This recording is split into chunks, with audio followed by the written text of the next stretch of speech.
Hi, my name is James Shepard, and I'm really excited to talk to you today about the difference between cash discounting and surcharging. Now, this is the first in a series of videos and podcast episodes I'm going to do over the next 7 business days to educate you on these two programs. Now, cash discounting is a huge opportunity right now in our industry that you do want to take advantage of. Now, I've done some videos in the past. Some I've talked about how exciting cash discounting was. I just did a video recently on how frustrating it is with some of the programs that different processors are rolling out where they're doing it, in my opinion, the wrong way. And so what I decided to do was really dive in and do a ton of research. I have spent hours and hours and hours preparing for this set of videos because in the industry, as usual, everybody gets all excited to sell stuff, but they don't know what they're talking about. They don't understand what's going on. So I've read laws that have been written. I've done all kinds of research on different programs people have, gateways, you name it. I've done a lot of research on it. So I'm really excited to talk to you about these two things, cash discounting and surcharging, today as our first video, but then to get into a lot more depth over the next 6 videos in explaining to you what cash discounting is and to make sure that you know how to sell cash discounting. Now, before I even get started with this set of videos, let me encourage you to do something extremely important. Go to ccsalespro.com right now and click on Find Processors, fill out that form, and schedule a call with me to explain to you which processors you want to use, because depending on the types of businesses that you're going to be selling, if you're doing a lot of cash discounting, if you're just doing a little bit of it, if you're focusing on it, there are different processors here. And this is one of those areas where cash discounting is very, very different with different processors. And I'm going to explain some of that in these videos, but it's very important that you go there, talk to me about it. I can give you some recommendations about some processors that have good programs. I've done so much research at this point that I'm pretty confident that if you tell me the name of any processor that is doing cash discounting, I can probably tell you how they're doing it, what their program is, if it's good, if it's bad, if there's issues with it, whatever. So I can give you some really valuable feedback. That's something I really personally enjoy doing. I do all this content. It's like I've said in these videos many times, I'm not trying to ever have, 1 million subscribers. I'm working with people who sell credit card processing and people who manage people who sell credit card processing. That's it. There's not that many of you out there, okay? There's like maybe 50,000. And so if I've got, 10,000 of you on my website once a month, I don't mind scheduling calls and having a few hundred conversations a month to help me to network better with people. So go to my website, ccsalespro.com, click on Find a Processor. Let's talk about it. Let's talk about the right processor to use for cash discounting and surcharging. So what is cash discounting and surcharging? What's the difference between them? Well, let me give you the difference that really matters, and then I'm going to dive in a lot deeper, okay? The difference that really matters is that with cash discounting, the merchant can charge more for credit card, check card, debit, American Express, all the different transaction types. They can charge more for that than they can for a cash transaction. With surcharging, there are very specific stipulations about it, and they can only do a surcharge on very specific card types. You can't surcharge check card transactions or debit transactions or American Express, and there's all these different random things out there, different regulations and rules about what you can do surcharging on that create a lot of confusion over there. So the first thing that I want to say at the very beginning of this series is that, in my personal opinion, I think surcharging for the time being is dead. Okay, so if you're currently surcharging, just stop, because it's a losing battle. It's dead, because you have a couple of huge problems if you're selling surcharging. Number one, it's a lot more complicated to explain it and sell it.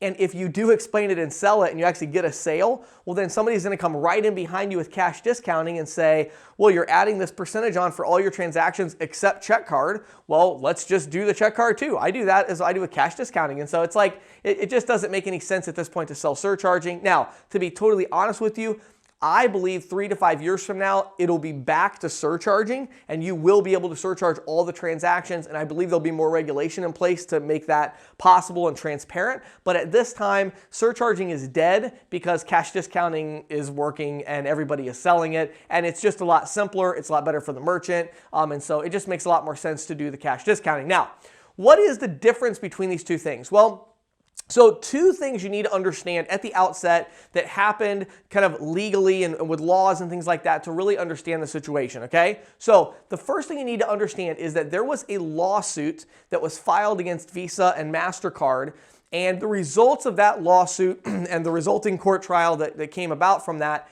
is the reason that we're now able to do surcharging. So there was basically laws passed that said, hey, you're able, these rules that Visa and MasterCard had, those are, legitimate. They can't, they're not constitutional. You can't force a merchant not to surcharge. And so it's kind of a weird situation because at the federal level, there was this law passed that said you can surcharge, but you can only surcharge credit card transactions. You can't surcharge check cards, debit cards, things like that. So there was that law that was passed. Well, there's a couple of big problems with it. Number one, I don't really even doing all the research I've done, I still don't get it. How on earth they were able to pass this federal law, but they still allow all the states to override it. And I know from a fundamental perspective, states' rights are supposed to supersede federal rights, and I get all that, but it's really kind of crazy because the 10 largest states, I think the largest states are in that group of 10. You have California, Florida, New York, Colorado, Texas, they don't allow surcharging. So even though there's this federal, mandate or whatever that says a merchant can surcharge a credit card or whatever, you still can't do it in these 10 states, okay? So you cannot, in those 10 states, you can't say, we charge more for a credit card transaction. That's something that you're not allowed to do. So now, you're not allowed to do that, okay? So in all these states, you're not allowed to do it. So that's a really, really big problem, okay? Now, with cash discounting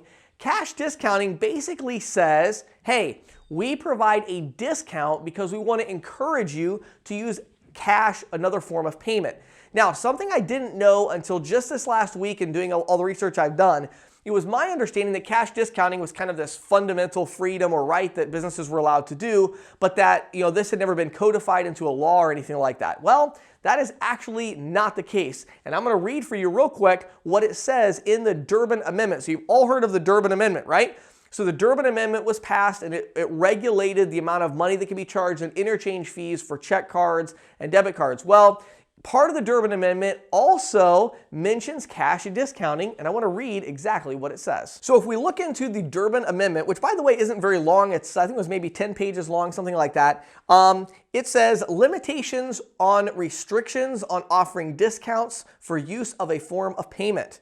A payment card network shall not directly or through any agent, processor, or licensed member of the network by contract, requirement, condition, penalty, or otherwise inhibit the ability of any person to provide a discount or in-kind incentive for payment by the use of cash, checks, debit cards, or credit cards to the extent that, and then it goes on to give a few other things.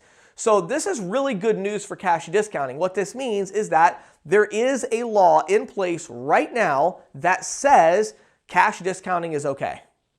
So it's there, it's a law, all right? And so what this law basically says is that it's interesting, there's a couple things that could still go wrong with it, okay? But what it basically says is that Visa and MasterCard and the card brands and the banks, they cannot in any way inhibit a business owner from providing a discount for someone to do a cash payment. And the language is pretty broad, so it really does allow for quite a bit of flexibility there, okay? Now, there's two things that could happen with this that are a little scary with cash discounting you're going to want to kind of keep in the back of your mind. Number one, the Durbin Amendment was almost repealed as part of the new Financial Reform Act that Congress is working on. And so that's still been an up in the air thing. So at some point that could be repealed. Now, if it was, you could probably still do cash discounting because there's no law that says you can't do it. But then at that point, there's no law that says you can do it either. So it gets a little bit tricky. Secondly, the language here is for the card brands and the banks, not for the states, okay? So a state could still come up with their own regulations about cash discounting. Now, as of the time of this recording, I was not able to find any state regulations whatsoever. In fact, I wasn't even able to find mention of this in any state regulations whatsoever regarding cash discounting. So at this time, there's no regulation about that. But that's not to say that tomorrow a consumer watchdog group finds out about it, calls their local legislator, and next thing you know, there's law about cash discounting in your particular state. But as far as the federal level, the federal government has pretty much put their seal of approval on cash discounting and said, if a business owner wants to encourage people to pay with cash, they are free to do so. It also, by the way, says that they're able to encourage people to pay with a check or debit card, okay? So if there was a cash discounting program or whatever that did something like surcharging, where maybe the business owner said, look, I just want to encourage people to pay with check or credit card, they could do that too. They could say, I just want to do a cash discount on credit cards. Now, I don't know of any payment system right now that does that on the cash discounting side. There's a couple I've seen that have something like that with surcharging. So, there's different things that you could do with it, but as of right now, that's what the law states. So cash discounting, the big difference is surcharging is okay in 40 of 50 states. You can only do it on credit cards. You can't do it on debit or check cards at all, okay? Cash discounting is okay in all 50 states currently at the time of this video because of the Durbin Amendment law that was passed that basically codified this and said the card brands are not allowed to keep you from doing that. Now, what is a cash discount versus a surcharge? Well, a surcharge is pretty simple to understand. You charge them more money when they use their card, okay? A cash discount is also pretty easy to understand if you think about it in the way of like when you go to buy a car. If I go to buy a car and I pay cash for the car, they're probably going to give me a discount versus if I got a loan or something else. So getting a discount to pay cash is pretty easy. The reason it gets confusing in this industry is because of the way that the merchants communicate that. And it does require a little bit more education for the employees because it's extremely important. And this is like super important. I'm talking about a case that went to the Supreme Court of the United States because it wasn't done this way, okay? The employees have to understand that when people come up, they can't say something like, oh, if you use your card, it's going to be 60 cents more. They can't say that. They cannot say that. And if somebody was to record them saying that, then Visa and MasterCard could sue that merchant, and believe me, they would probably do so if they got the chance to say, oh, see, they said they're doing cash discounting, but they're not, because Visa and MasterCard hate all this stuff. So it's very important. Employees, they have to make sure to know that when people come up and say, oh yeah, I'm ready to pay for this, and they're like, would you like to pay cash and save 60 cents?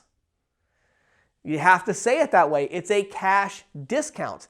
Also, there has to be clear marks. I did see this in a lot of different states. I was looking at Pennsylvania last night. They have a thing that says if you're doing cash discounting, you do have to have very clear signage that says something about your cash discounting. In most cases, it's going to say all prices represent our cash discount. So that way when people come up, it's like, oh, well, did you want to save 60 cents? And, for the cash, the price in there, that's the cash discount price. And there's a sign in the door that says all prices represent the cash discount. So it's a little tricky with the language. It requires a little bit of training for the employees to make sure that it's done right. But when you come down to it at the end of the day, the big difference, honestly, is that surcharging is this very specific thing. Because of this court case that was passed a few years ago, it was a big deal and everybody's like, oh, we can surcharge. So it was like a big thing. I was really excited about it. Like, hey, cool, this is awesome. But then really what that spawned is everybody's like, well, wait a second, if we're gonna do that, let's just do cash discounting because then we can do it for everybody and it's in the Durbin Amendment. So surcharging, in my opinion, dead, don't sell it anymore. Let's move over to cash discounting, and I'm gonna spend the rest of the videos talking to you about that, how to understand it and how to sell it. My name is James Shepard. Hope you have an awesome day.